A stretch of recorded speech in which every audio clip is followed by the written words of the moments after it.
జగన్మోహన్ రెడ్డి కూడా ప్రస్తుతం ఒక ఎమ్మెల్యే లెక్కే.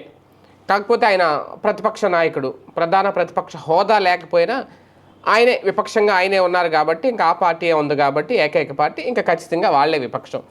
అయితే ఇక్కడ మిగిలిన ఎమ్మెల్యేలాగా ఆయనే కూడా జీతం తీసుకుంటున్నారు. ఆయన జీతం ఎంత అంట? నెలకి 1,25,000 అంట ఆయన జీతం. ప్రతీ నెల ఒక ఎమ్మెల్యేకి ప్రభుత్వం ఇచ్చే జీతం 1,25,000 రూపాయలు. అంటే ఇది ఒక అలవెన్సుల రూపంలో వస్తాయట. అయితే జగన్ ఎమ్మెల్యేగా జీతం తీసుకోవడం లేదు అనేది కొంతమంది చెప్తున్నారు. ఆ విషయం ఎవరో చెప్పట్లేదు. ఏకంగా శాసనసభాపతి హోదాలో ఉన్న అయ్యన్న పాత్రుడే ప్రకటించారు. వైసీపీ ఎమ్మెల్యేలు సభకు రాకుండా జీతాలు తీసుకోవడం మీద సభలో చర్చ సాగింది.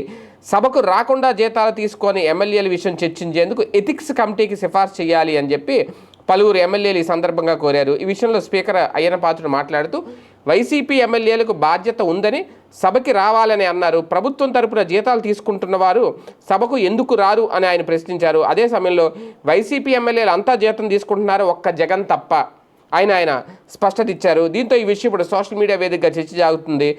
జగన్ ఏ రోజు ఎమ్మెల్యేగా కానీ సీఎంగా కానీ ప్రభుత్వం నుంచి ₹1 కూడా జీతం తీసుకోలేదు అనేది వైసీపీ వర్గాలు చెప్తున్నాయి. జగన్ సీఎం అయ్యాక ₹1 తన జీతంతో అప్పట్లో ప్రకటించారు. నిజానికి సీఎంకి 3.5 లక్షలు నెల జీతంతో పాటు అలవెన్సులు కూడా ఉంటాయి. కానీ జగన్ 5 ఏళ్ల కాలంలో వాటిని తీసుకోలేదు అనేది వైసీపీ వర్గాలు చెప్తున్నాయి. ఇక విపక్షంలోకి వచ్చాక 10 నెలల కాలంలో జగన్ ఎమ్మెల్యేగా కూడా జీతం తీసుకోలేదట.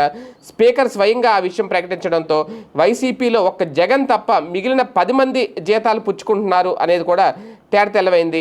అంటే జీతాలు తీసుకొని సభకి రాకుండా ఎలాగా అనేది మిగిలిన ఎమ్మెల్యేలు. కాకపోతే ఇక్కడ ఇదే విషయం ఒక రకంగా పెద్ద చర్చ నడుస్తోంది. తెలంగాణలో కూడా గడిచిన 15 నెలల కాలంలో లీడర్ ఆఫ్ ది అపోజిషన్ కింద కేసీఆర్కి తెలంగాణ ప్రభుత్వం ఏకంగా ₹57 లక్షల చెల్లించిందట.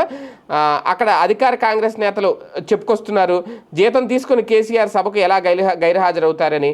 కాకపోతే ఇక్కడ జగన్ జీతం తీసుకోవట్లేదు, సభకి రావట్లేదు అనేది. కాకపోతే అది స్పీకర్ నోటి నుంచి రావడం ఇప్పుడు సోషల్ మీడియాలో బాగా వైరల్ అవుతుంది.